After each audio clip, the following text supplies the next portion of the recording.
Jumpa lagi bersama Cocot Pedal ya Mok. Kita akan melanjutkan alur cerita dari Suwan, yaitu di part 9. By the way, ada yang kirim salam ya Mok, yaitu Bang Cecep Caibudin dari Pagaden Barat. By the way, langsung saja. Bang Daya jalan-jalan di kota Garut dan cerat-cerit cerut. Di part kali ini kita diperlihatkan Wen-Wen yang mendatangi Suwan. Di sana Wen-Wen pun berkata, "Kau menyinggung banyak orang kemarin, apa yang telah kau lakukan?" Lalu Suwan pun menjawab, "Aku butuh kredit, ada apa denganmu merindukan aku?" Di sana Wen-Wen seakan jengkel sambil berkata, "Pikirkan dengan baik, kau hampir mati tapi nekat tetap datang." Dan Suwan pun menjawab, "Aku meminta kekayaan, asuransi, di samping itu aku tidak punya pilihan lain." Lalu di sana Wen-Wen pun meninggalkan Suwan sambil berkata, "Baiklah, semoga beruntung." Lalu ia pun bergumam, sikap apa itu?" Lalu ia pun emosi sambil menendang-nendang pun berkata, "Aku marah sekali padamu, pikirannya kotor, apa dia tidak melihat kalau aku mengkhawatirkannya?" Sambil ia pergi meninggalkan tempat itu, dan ia pun bergumam lagi, "Aku masih peduli padanya karena aku merasa dia berpikiran terbuka. Jika kau mati, jangan salahkan aku karena membawamu kemari. Jika bukan karena kredit, siapa yang mau jadi pelayan di tempat seperti ini?" Sambil ia pun memandangi kartu kristal kreditnya itu. Tapi ia tiba-tiba dikejutkan oleh Cui Jirong yang berada di depannya bersama dua purel. Di sana Cui Jirong pun berkata, "Bukankah ini cintaku Xiao Wen-Wen?" Di sana Wen-Wen pun akan menghindari mereka, dan ia pun bergumam, "Aku bertemu dengannya saat ini, jalan ini sungguh sempit." Lalu di sana Jirong pun berkata, "Berhenti, hentikan dia." Dan dua purel di belakangnya pun menghentikan Wen-Wen sambil berkata, "Wen-Wen, Cui Jirong ingin kau berhenti." Lalu di sisi Cui Jirong ia pun berkata, "Kau ingin pergi kemana, cantik?" Di sana Wen-Wen pun menjawab, "Kemanapun aku pergi bukan urusanmu, tidak ada hubungannya denganmu." Lalu Cui Jirong di sana pun berkata, "Kau tahu kalau Villa akan mengirimkan Suwan untukku?" Sambil terlihat Wen-Wen yang terkejut di sana sambil berkata, "Apa? Suwan akan melawanmu?" Lalu di sana Wen-Wen pun bergumam, "Lawan Suwan selanjutnya adalah dia. Aku harus tetap tenang." Sambil terlihat ia yang membalikkan badan seakan-akan acuh terhadap itu, dan ia pun berkata, "Sudah kubilang padamu, Suwan itu tidak ada hubungannya denganku. Lakukan apapun yang kau inginkan." Lalu Cui Jirong di sana pun berkata, "Begitu ya, tapi kenapa kau begitu gugup sekarang?" Lalu terlihat Wen-Wen yang di sana berlari sambil berkata, "Apapun yang kau katakan, aku tidak peduli." Sambil ia pun bergumam, Suwan melawan babi gemuk ini, aku harus bergegas memberitahunya." Tapi tiba-tiba tangan Cui Jirong pun akan menangkapnya sambil berkata, "Ingin kabur? Aku takkan membiarkanmu kabur." Sambil ia mengeluarkan skillnya Big Bowl sana. Lalu terlihat Wen-Wen yang terkena skill dari Cui Jirong, dan Wen-Wen pun tertarik ke belakang. Di sana Wen-Wen pun berkata, "Mencoba membuatku jadi gadismu? Itu tidak mungkin. Babi gemuk, mati kau, aku akan membunuhmu." Sambil ia mengeluarkan sebuah pedang di sana. Lalu ia pun mengacungkannya ke arah Cui Jirong, dan di sana Wen-Wen pun berkata, "Pergilah ke neraka, matilah." Lalu di sisi Cui Jirong ia pun tenang di sana sambil berkata, "Kau mau membunuhku?" Lalu Wen-Wen pun bergumam, "Apa yang terjadi? Seperti terjebak di lumpur dan tidak bisa bergerak." Lalu di sisi Cui Jirong ia pun berkata, "Dari semua tahap Lingwu awal di kerajaan Changnan, aku tak terkalahkan." Sambil terlihat ia yang menarik Wen-Wen di sana. Lalu Wen-Wen pun berkata, "Spirit bela dirimu menariku." Lalu Cui Jirong pun menjilat pipi dari Wen-Wen sambil berkata, "Spirit bela diri ini disebut air lumpur.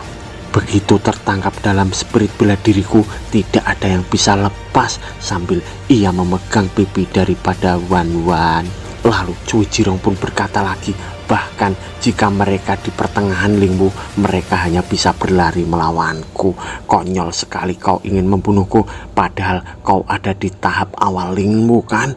Mungkin jika kau memohon, aku akan melembut padamu. Ayolah, memohon padaku." Sambil ia akan mencium Wen-Wen di sana. Lalu Wen-Wen pun berkata, "Babi menjijikan, mati kau sialan." Sambil ia menodongkan pedangnya ke arah leher Cui Jirong. Tapi tiba-tiba skill lumpur dari Cui Jirong pun mengarah ke pedang Wen-Wen, dan di sana Wen-Wen pun terangkat. Lalu Cui Jirong pun berkata, Dasar Jalang, kau menyia-nyiakan keuntungan yang bisa kuberikan. Lalu ia pun membanting Wen ke lantai dengan keras menggunakan skill lumpurnya. Aduh, mau lelaki apa ini, beraninya cuma pada wanita lemah. Sambil terlihat kaki dari Cui Jirong akan menginjak Wen pun berkata, aku bisa memberimu 3 atau 5 kali lipat. Dan kaki dari Cui Jirong itu pun menginjak Wen hingga Wen di sana pun kesakitan. Cui Jirong di sana pun berkata, penyangkalan diri, wanita brengsek yang tidak tahu diri. Biar ku katakan padamu Jalang, apa yang ku inginkan akan ku dapatkan. Sambil terlihat wajahnya yang bengis di sana. Lalu terlihat ia pun memegang kepala Wen sambil berkata, kau ingin pura-pura jual mahal, maka aku akan membunuh Suan. Kemudian aku akan menyiksa Suan sambil menikmatimu.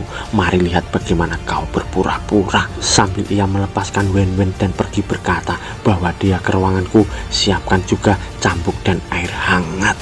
Lalu Wen di sana pun kesakitan sambil berkata, tolong aku, sambil ia dibantu berdiri oleh 2 purul itu. Lalu di sana Wen pun bergumam, apa yang kupikirkan mustahil, apakah ada orang yang membantuku di tempat ini? Sambil ia menatap ke arah Cui Jirong itu dan ia pun pingsan di sana. Lalu beberapa saat kemudian di arena judi, di sana seseorang pun berkata, biarkan Suan mati. Hari ini Suan harus mati dan aku akan mendapatkan uangku kembali. Bunuh Suan. Sambil terlihat pembawa acara di sana yang berkata, aku merasakan antusias kalian. Sekarang mari panggil Suan dan lawannya Cui Jirong. Lalu penonton di sana pun berkata, ini Cui Jirong, sekarang Suan itu pasti akan mati. Biar dia rasakan akibat dari menyinggung kita. Lalu penonton di sampingnya pun berkata, ku beritahu kalian, kami menjaga villa ini tetap berjalan. Bagaimana bisa mereka tidak mempertimbangkannya untuk kita? Bunuh Suan untuk kita.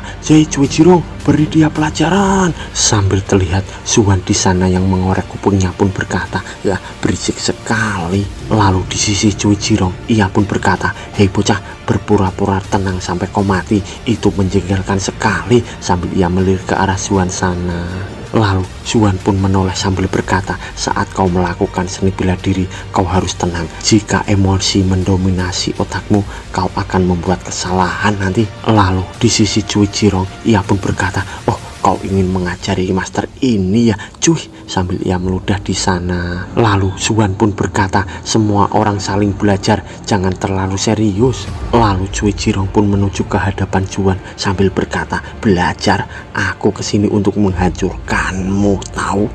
Aku benar-benar ingin tahu ekspresi macam apa yang akan kau tunjukkan saat Wen melihat tubuhmu nanti. Jalang itu kelihatannya peduli padamu kan? Aku cuma ingin memberitahu dia ingin menyerangku, tapi hasilnya dia kalah. Lalu Suan di sana pun terkejut sambil berkata, apa yang terjadi padanya? Lalu Cui Jirong pun menjawab, Wen, suara tulang punggungnya yang patah sangat indah sekarang. Mungkin dia ketakutan di ranjangku. Itu menyenangkan. Aku selalu ingin melihat orang yang terlihat tenang memohon ampun. Sambil terlihat Suan yang menatap tajam ke arah Cui Jirong, dan di sana Cui Jirong pun berkata, apa kau kesal? Sambil ia berlari ke arah Suan dan ia pun berkata, hal yang kusuka adalah kelemahan dari kemarahan hingga ketakutan, lalu memohon ampun dan akhirnya mati. Sambil terlihat pembawa acara yang kaget dan berkata, aku belum berteriak mulai loh. Lalu Cui Jirong pun akan memegang kepala dari Suan sambil berkata, mati kau. Tapi Suan di sana pun berkata, aku tidak tahu berapa banyak pertempuran yang telah kualami di dunia lain, tapi aku tidak pernah membunuh orang tanpa alasan. Sambil ia akan menyerang ke sana, lalu ia pun berkata lagi, tapi sampah sepertimu tidak layak jadi manusia. Sambil ia mengarahkan pukulannya ke arah Cui Jirong sana. Lalu di sana terlihat kepalan tangan dari Suan yang mengarah ke telapak tangan dari Cui Jirong. Lalu terjadi ledakan yang sangat dahsyat. Di sana para penonton pun berkata, wow, kuat sekali ledakannya. Itu jelas Cui Jirong, cukup satu gerakan membuat keributan besar. Hehehe, anak itu menceramahi kita kemarin, dia akan mati hari ini. Cui Jirong luar biasa. Cui Jirong, bunuh bocah jelek itu. Lalu seseorang penonton pun berkata lagi, kerja bagus Cui Jirong, hajar dia sampai mati. Tapi ternyata di sana Cui Jirong pun terpental dan ia pun turun ke lantai sambil berkata, sialan, aku tidak bisa menghajar anak ini dengan satu gerakan. Sungguh memalukan. Aku sangat marah, sambil ia bergumam di sana. Lalu ia pun mengeluarkan skillnya dan menuju ke arah Zuan sambil berkata, matilah anak bodoh. Lalu terlihat Zuan yang terdiam dan ternyata Zuan pun melompat ke atas punggung dari Cui Jirong. Lalu ia pun semakin melesat ke atas dan di sana Cui Jirong pun terpental ke bawah sambil berkata, punggungku. Lalu terlihat Zuan yang melesat ke arah Cui Jirong dan Cui Jirong pun bergumam, dia lebih cepat dariku.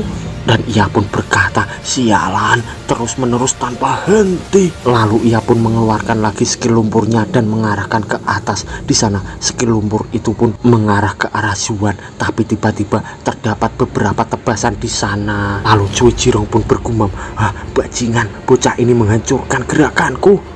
Tiba-tiba Zuan mengeluarkan skillnya yang menyerupai beruang. Di sana Cui Jirong pun berkata, apa ini? Lalu ia pun terpukul di bagian pipinya oleh Zuan. Lalu di sana seseorang pria bertato kemarin, ia pun berkata, seni bela diri Zuan sedikit menarik, benar-benar mencapai tingkat tinggi di level kuning.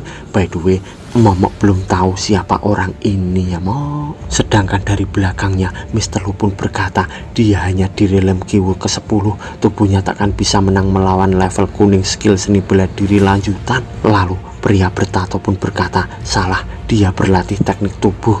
Di sana Mr. Lu pun berkata, jadi bisakah Zuan menang? Lalu orang bertato itu pun berkata, dia akan kalah. Sambil terlihat Mr. Lu yang berkata, apa? Dia kalah? Sambil orang bertato itu pun beranjak dari duduknya, ia pun berkata, tidak memuaskan, memiliki pelatihan tubuh ganda, pada akhirnya itu hanya akan menghalangi puncak tertinggi. Sambil terlihat pria berjubah hitam di belakangnya itu. Sambil pria itu akan pergi dan berkata, tidak perlu menonton, Tuan Jin akan menemaniku latihan lagi. Lalu pria berjubah hitam itu pun berkata, kau sungguh berpikir kalau Zuan akan kalah? Dan pria bertato pun menoleh sambil berkata, menurutmu Zuan bisa menang? Kultivator ganda mungkin terlihat kuat, tapi mereka rumit dan tidak murni.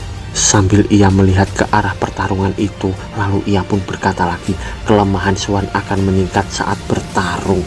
Di samping itu, spirit bela diri air lumpur Cui Jirong sangat sulit dan Zuan pasti akan kalah. Tapi pria berjubah hitam itu pun berkata, analisamu bagus, tapi pandanganmu buruk. Sejauh ini Zuan tidak memiliki kelemahan. Aku khawatir dia telah mempelajari seni bela diri ini dan itu saling terhubung. Lalu pria bertato ular itu pun berkata, Tuan Jin, pendapatmu setinggi itu? Lalu pria berjubah hitam pun berkata, evaluasi ini masih dasar. Jika Egg Dragon Well War dipraktikkan padamu, kau bisa memahami kelima level ini, dan itu cukup untuk melayani kapten sebagai salah satu penjaga. Di sana terlihat Mr. Lu yang berkata, Tuan Jin, kau. Lalu pria bertato pun berkata, stop, apa yang kau lakukan? Karena ini hanya pengamatan Tuan Jin, tidak ada salahnya dengan itu kan? Sambil ia duduk lagi di sana dan ia pun berkata, mari lihat kejutan apa yang akan ditunjukkan oleh Zuan pada kita. Lalu sedangkan di sisi pertempuran Zuan bersama Cui Jirong terlihat aura naga di sana. Lalu di sana mereka semua pun berkata, dasar sampah, jangan membuatku kehilangan uang Zuan. Hei Cui Jirong, kau punya gelar tak terkalahkan, pukul dia, lawan balik dan bunuh bocah itu. Sambil terlihat di sana Zuan yang mengeluarkan aura mirip naga itu. Sedangkan di sisi Cui Jirong, ia pun terpental jatuh di sana sambil bergumam, sialan, bocah kecil ini kuat sekali. Jika penonton tidak puas denganku, maka aku tidak bisa jamin hidupku sendiri. Sambil terlihat di sana ia yang was-was. Lalu ia pun mengeluarkan skillnya sambil berkata, aku masih punya banyak gadis cantik. Si gadis cantik Wen Wen itu menungguku, aku tidak boleh kalah. Sambil ia mengarahkan skillnya ke lantai, lalu terlihat di sana Suwan yang terkejut dan berkata, "Apa? Spirit bela dirinya menjijikan." Sambil terlihat lumpur itu mengelilingi Suwan. Lalu di sana Suwan pun melompat sambil bergumam, "Bahkan jika itu menjijikan dan sangat aneh, aku harus menghindarinya dulu." Sambil terlihat Cui Jirong yang tersenyum ke arah Suwan berkata, "Mau menghindar? Tidak masalah. Aku akan membiarkanmu pergi ke angkasa tanpa kembali ke tanah." Lalu terlihat di sana skill Cui Jirong yang mengarah ke arah Suwan.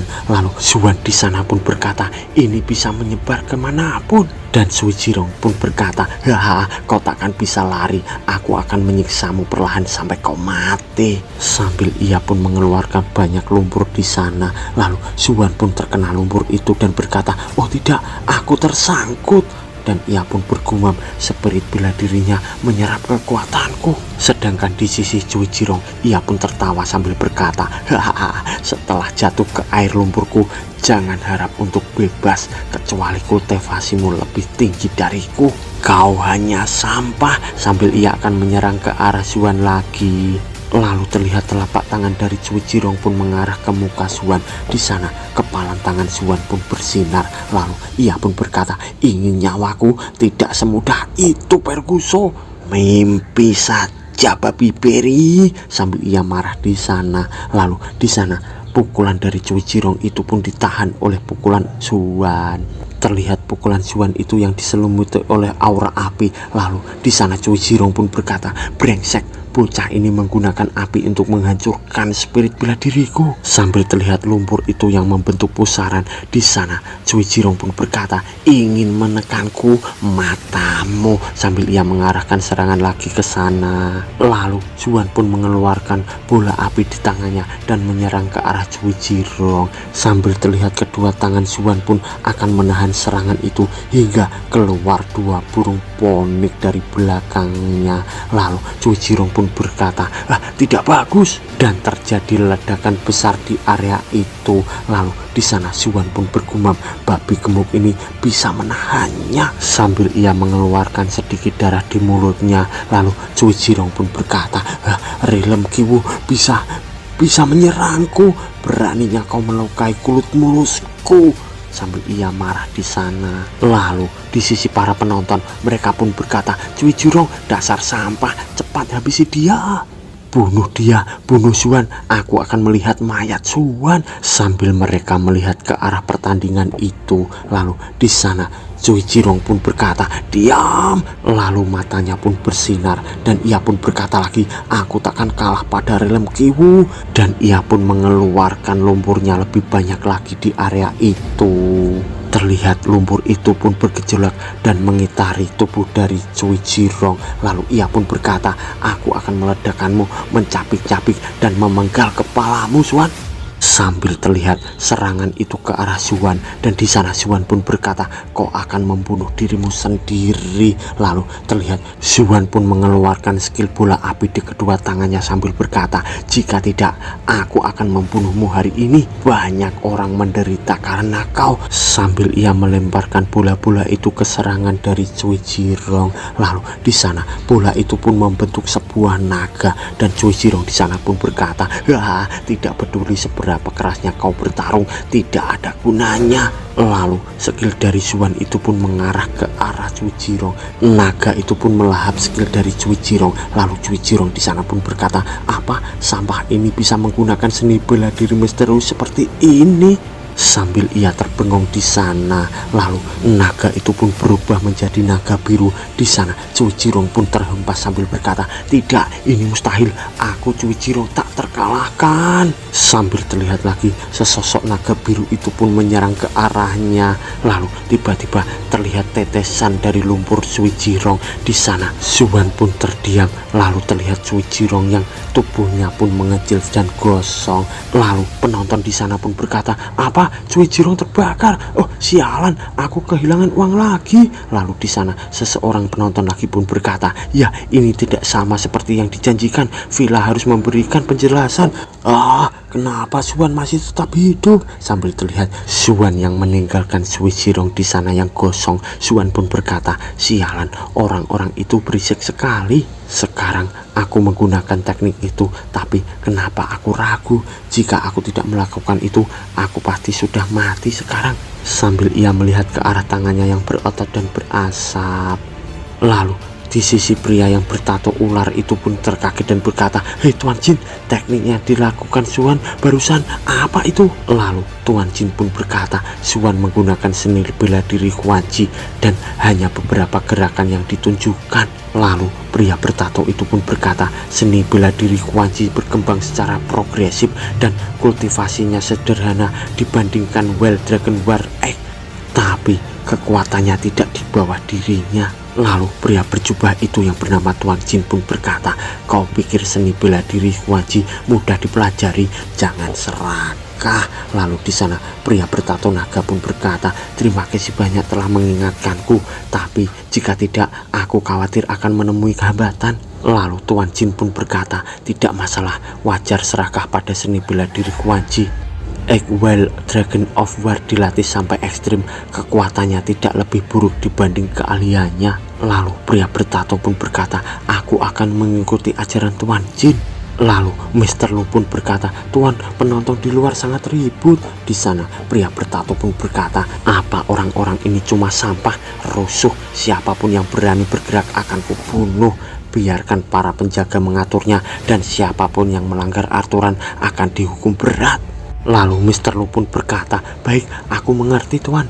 Lalu beberapa saat kemudian terlihat kaki di sana dan seseorang yang berkata, bertaruh sangat berbahaya, untungnya aku mendapatkan cukup kredit, aku tidak perlu bertarung lagi. Ternyata itu adalah Suan dan ia pun berkata, jika tidak aku mungkin akan mati. Lalu tiba-tiba terlihat Mr. Lu di depan Suan sambil berkata, selamat atas kemenangannya Tuan Suan. Di sana Suan pun berkata, tidak perlu memberiku selamat, beri saja aku kredit dan batu spiritnya. Sedangkan di sisi Mr. Lu ia pun tersenyum sambil berkata, tentu, tapi sebelum itu jika kau tidak keberatan pemilik villa ingin menemuimu. Lalu di sana Suan pun bergumam, apa dia mengenali seni bela diri Huan Ji milikku?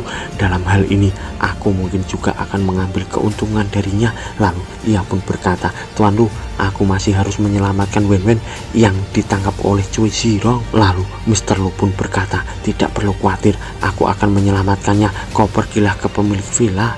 Lalu Suan pun berkata, baiklah kalau begitu Mr. Lu. Lalu beberapa saat kemudian terlihat sosok di balik tembok dan itu adalah pria yang bertato ular. Ia pun berkata, aku Yoye, pemilik villa ini. Waduh, mau baru tahu kalau namanya Yoye ya. Lalu Yoye pun berkata lagi, seperti kau, aku juga murid Akademi Tian Xiong. Di sana Suan pun terdiam dan berkata, Yoye, dalam daftar Qianling kau salah satu dari 4 raja ya. Lalu Yoye di sana pun berkata, itu hanya sebutan. Bagaimanapun Suan, kau mau 1000 kredit ini untuk masuk ke akademi bukan? Lalu Suan pun berkata, benar. Lalu Yoye pun berkata, baik, ini kredit dan batu spirit yang kau inginkan. Lalu Suan pun menerimanya sambil berkata, kelihatannya ada yang salah senior, ada lebih banyak kredit dan batu spirit dari jumlah yang disepakati. Lalu Yoye pun berkata, tidak perlu cemas, semua kelebihannya adalah hadiah pertemuan kita. Selain itu, dengan kekuatanmu tak akan ada masalah masuk ke akademi. Sambil ia memperlihatkan plakat di sana dan ia pun berkata lagi, tapi kekuatan akademi sangat kompleks. Memegang Westcard ini bisa membantumu menghindari banyak masalah. Lalu di sana ia pun bergumam, dia ingin menarikku. Ikut serta jelas punya keuntungannya sendiri, tapi itu melibatkan kesalahpahaman yang tidak penting. Sambil terlihat cincinnya mengeluarkan kredit lagi. Lalu ia pun berkata, saudara kau. Dan di sana Suan pun berkata, senior, aku menghargai kebaikanmu, tapi aku tidak menerima bagian lebih ini. Aku cuma ingin berkembang secepat mungkin dan tidak ingin terlibat dalam banyak perselisihan. Lalu di sana Yoye pun berkata, baiklah, semoga beruntung. Dan Suan pun pamit berkata, terima kasih atas perkataannya, aku akan jadi selangkah lebih maju. Lalu sambil memandangi Xuan pergi, Yoye pun berkata, Xuan tidak hanya berbakat tapi juga rendah hati dan sederhana, dan dia adalah bibit yang bagus. Tuan Jin, bagaimana menurutmu? Lalu Tuan Jin pun berkata, bakatnya sangat tinggi, kultivasinya sangat dalam, cobalah untuk tidak jadi musuh. Lalu Yoye di sana pun berkata, menarik, sambil ia melihat ke arah Xuan itu.